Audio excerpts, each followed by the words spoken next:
This conference will now be recorded. शुक्लांबरधरं विष्णुं शशिवर्णं चतुर्भुजं प्रसन्नवदनं ध्यायेत् सर्वविघ्नोपशान्तये। श्रुतिस्मृतिपुराणानाम् आलयं करुणालयं Namami भगवत्पादशङ्करं लोकशङ्करम्। Namaste. Now we will take up the second shloka and see the terms therein and their meanings in Vishnu Sahasranama. The second verse, shloka, is Putatma Paramatma cha Muktanam Paramagatihi Avyayah Purusha Sakshi Kshetrajno Kshara Eva cha.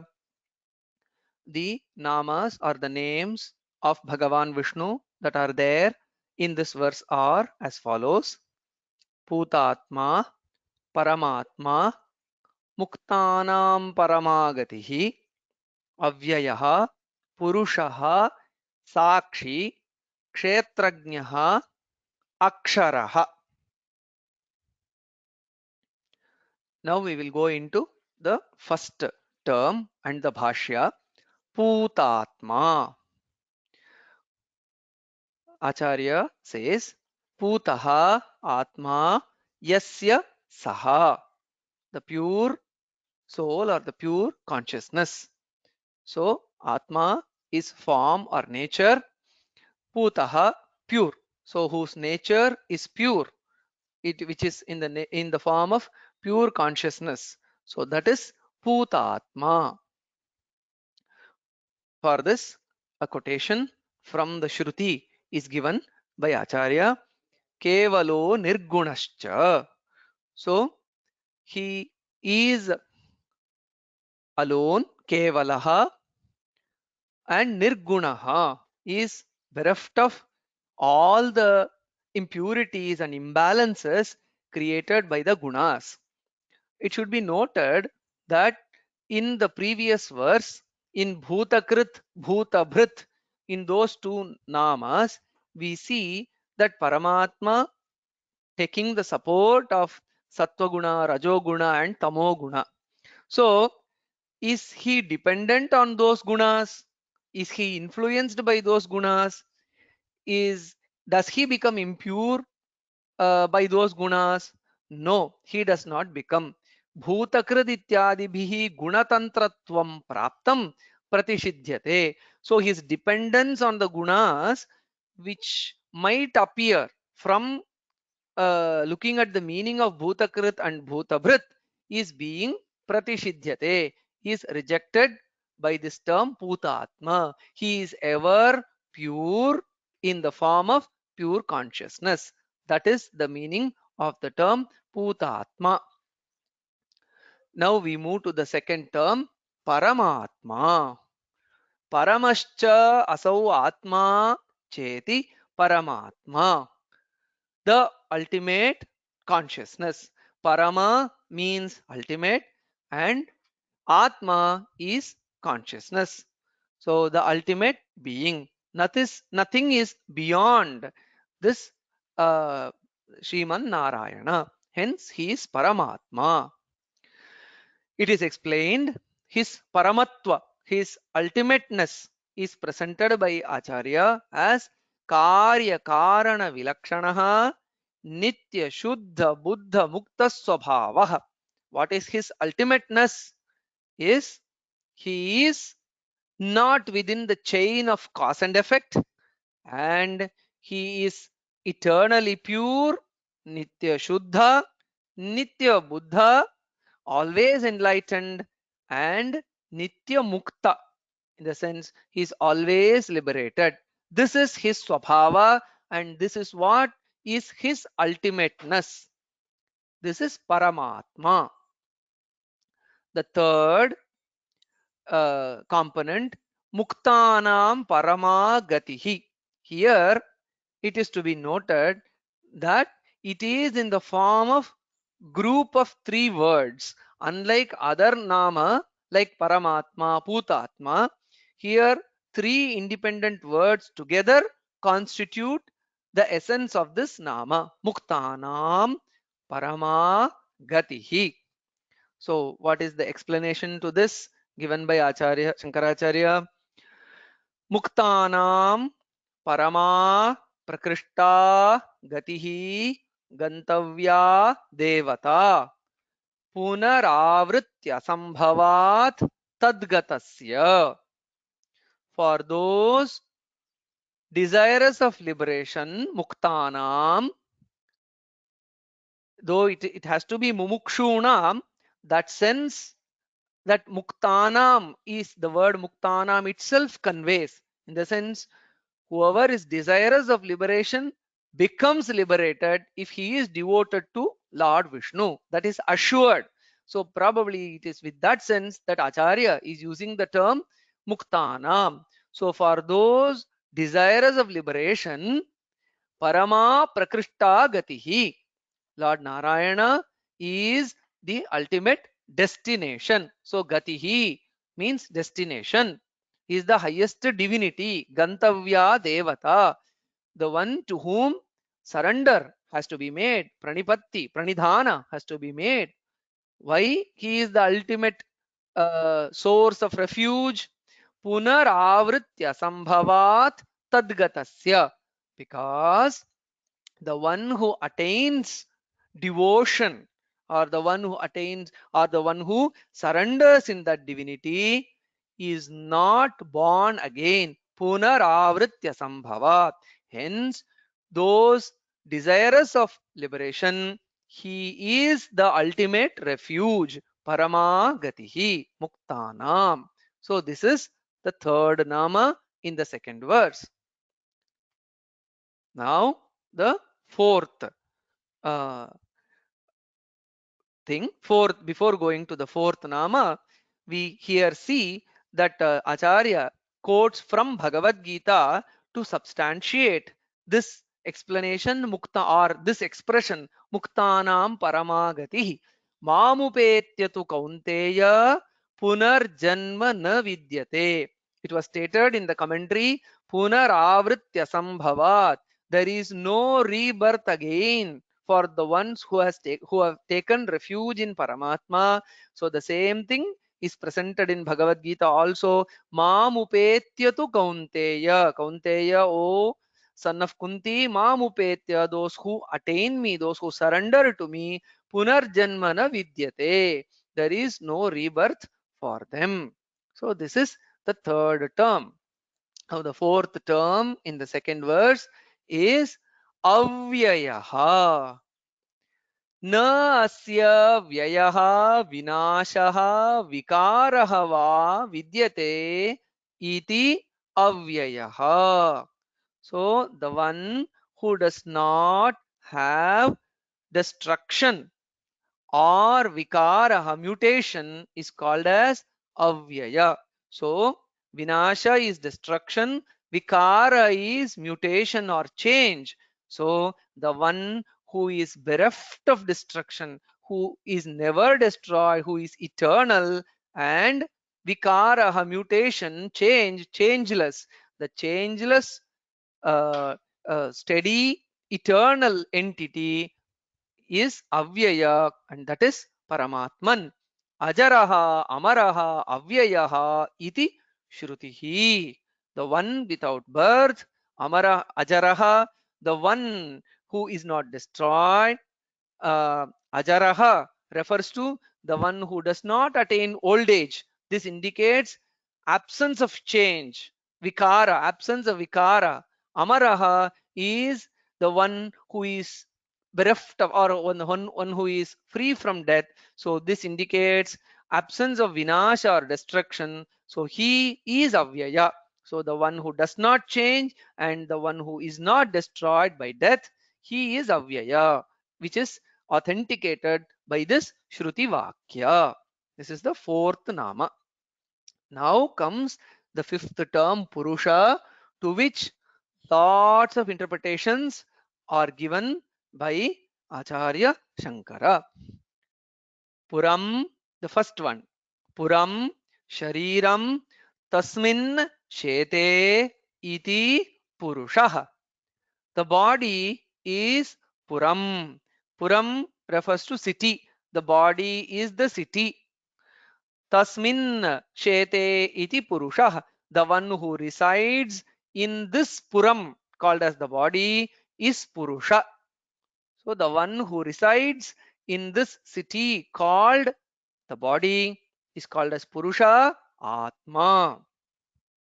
Navadwaram Puram Punyam. There is a reference to this of designating the body as Pura with 9 doors or 9 entrances. So in Mahabharata. So based on this, we see that Puram is Shariram, and the one who resides in this Puram becomes Purusha. Purishete, resides, is Purusha. Next interpretation, the second interpretation is Asit Pura Purvameva iti vigraham krutva vyutpaditaha Purushaha. Purusha can be derived by the etymology the one who existed before everything. Pura Asit. So in Purusha, we see Pura Asit or Purvameva Asit, the one who existed prior to everything. Sadeva Saumya Idamagra Asit. So that is one quotation. And we also see in Taittiriya Aranyaka Purvamevahamiha Samiti Tat Purushasya Purushatvam Aham Iha Purvameva Asam. I existed here in the earlier times themselves. So I existed earlier itself, even before the creation. The entity that existed is called as Purusha. Purvam Asit iti Purushaha. That is the primordial consciousness is indicated by this derivation Purushaha. Now, third one, Purushu Utkarsha Shalishu Sidati iti Purushaha. This is again an interesting derivation. The one who is manifest in special entities is Purusha. Purushu. Puru here refers to Utkarshashali, means those who are endowed with special qualities. Sidati, the one who exists. So the one who exists in entities with special, divine, glorious qualities, he is Purusha. In Bhagavad Gita, we see that there is an entire chapter devoted to all special creations, powerful creations, splendid manifestations of divinity in the Vibhuti Anantaschasmi Naganam. So among the Nagas, I am Ananta. Masanam Margashirshoham. Among the months, I am the Margashirsha month. Rutunam Kusumakaraha. Among the seasons, I am the spring season. So all these are Utkarsha, the best special entities. So in all these, the one whose presence is felt is Purusha. That is the third interpretation. The fourth interpretation to the term Purusha is Puruni, Phalani, Sanoti, Tadati, Iti Purusha. So the one who bestows fruits or results of actions is Purusha. So the term Puru here refers to Phala. Phala is karma phala, results of our action, and Sanoti means the one who gives. So Dadati, so the one who is the Adhyaksha, the authority who grants the results of our actions. Phalam ata upapattehe. We hear it in the Brahma Sutra also. The one who administers the results of our actions, the one who guides the delivery of the results of our action, Karmadhyakshaha. He is also Purusha. And then the fifth interpretation for the term Purusha, Puruni, Bhuvanani, Samhara Samaye, Yati, Antam Karoti, Iti. Purusha. During Pralaya, the one who annihilates the universe is Purusha. Here the term Puru means Bhuvana, Puruni, Bhuvanani, Syati, Antam Karoti, who ends, who destroys, who annihilates. So the one who destroys, Syati, Puruni, Bhuvanani, the various worlds, when Samhara Samaye, during the Pralaya Samaya, during the time of dissolution, the one who takes the form of Rudramurti, which was already mentioned earlier, and facilitates the merger of them back into their cause. That is also another interpretation to the term Purusha. And then the sixth interpretation we see is Puranat Sadanatva, which means the one who fills and is established. So Purana and Sadana go to make Purusha, Purusha, Purana, Sadana. So Puranam means the one who fills, the one who fills uh, the our existence with the diverse forms of life.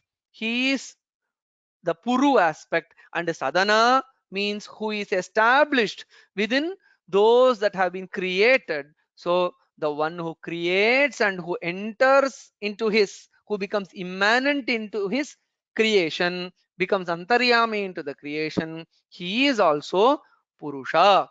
So this is the sixth interpretation to the term Purusha. So thus we see six interpretations to the fifth term Purusha. Now the sixth term in the second verse is Sakshi.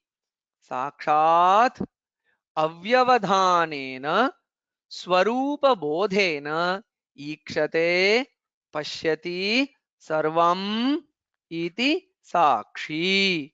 So the one who directly understands the real nature of all objects without any intermediary. So Sakshat, the two terms to be noted here in the etymology is Sakshat Ikshate iti Sakshi. Sakshat Ikshate iti Sakshi. The one who directly sees the entire creation. So Sakshat is directly, Ikshate is sees, he is Sakshi because he is in the heart of every entity and he does not need any other instrument. We as human beings, we see that we use various instruments to perceive, to see, to witness things around us, but the Paramatman, being the soul of every living entity, he does not, or he is not, his vision is not impeded by everything, and he resides within everything and watches everything as a witness. So he is Sakshi. Now the seventh term of Bhagavan Vishnu is Kshetrajnah. Kshetram Shariram Janati Iti Kshetrajnah. So Kshetra refers to the body and the one who knows it is Kshetrajna. So Kshetra is body and Jna, Janati is Kshetrajna, which indicates the Jivatma. Kshetrakhyani sharirani tani vetti sa yogatma. This quotation from Brahma Purana is given by Sri Shankaracharya to substantiate this interpretation. Even in the Bhagavad Gita, we see, which is also part of Mahabharata, we see Kshetrajnam chapi mam vidhi. So Kshetrajna, the Kshetrajna yoga, we see in the 13th chapter. Idam shariram kaunteya kshetramityabhidiyate. Etam etadyo vetti tam prahuhu kshetrajna iti tadvidaha. There also we clearly see the indication of the meaning kshetra as the body. Now the eighth term akshara evacha. So previously, just going back, kshetrajna means the one who is present and who knows this body is kshetrajna, which in essence means the jivatma. Now we come to the eighth term aksharaha. In the verse, one can note that kshetrajno kshara evacha. Other two terms are also there, evacha. They are also taken into account and explained. Though the nama is aksharaha, along with that, two more terms are there, eva, only, cha, and is also there. Their significance is also explained by Sri Shankaracharya. Now, the focus is on the first component or first term, aksharaha. Sa eva naksharati iti aksharaha. So, evakarat क्षेत्रज्ञाक्षरयोः अभेदः परमार्थतः तत्त्वमसि इति श्रुतेः चकारात् व्यावहारिकः भेदः. Now the meaning. So the self same kshetrajna is the one who does not perish. Saha eva. The previous term is kshetrajna. That kshetrajna is indicated by saha eva. The self same kshetrajna is akshara, is unchanging or the unperishing Paramatman. So Akshara means Paramatman who does not perish or who does not change, and Kshetrajna is the Jivatman who knows the body. So Saha eva Aksharaha. So the eva comes in between Kshetrajna and Akshara, which connects both. Means Kshetrajna himself, Kshetrajna eva Aksharaha. The Jivatma is none other than the Paramatma who is designated by the term Aksharaha. And also Chakarat Vyavaharikaha Bhedaha, which is the cha which is there indicates, yes, Vyavaharikaha Bhedaha. The cha indicates that the difference between Jivatma and Paramatma, this transaction is only, or this kind of expression is only transactional. Vyavaharika Bheda. It is not Paramarthika. It is not the absolute state where the transactional perception that, oh, this is Jivatma, that Paramatma, is also, this is indicated by the term also. So in reality, kshetrajnah eva aksharaha cha indicates that they are also perceived as different entities, that is Jivatma and Paramatma. So every single syllable or akshara or character used in the Vishnu Sahasranama has been accorded full treatment, complete treatment, uh, and insightful thoughts are presented by Sri Shankaracharya. So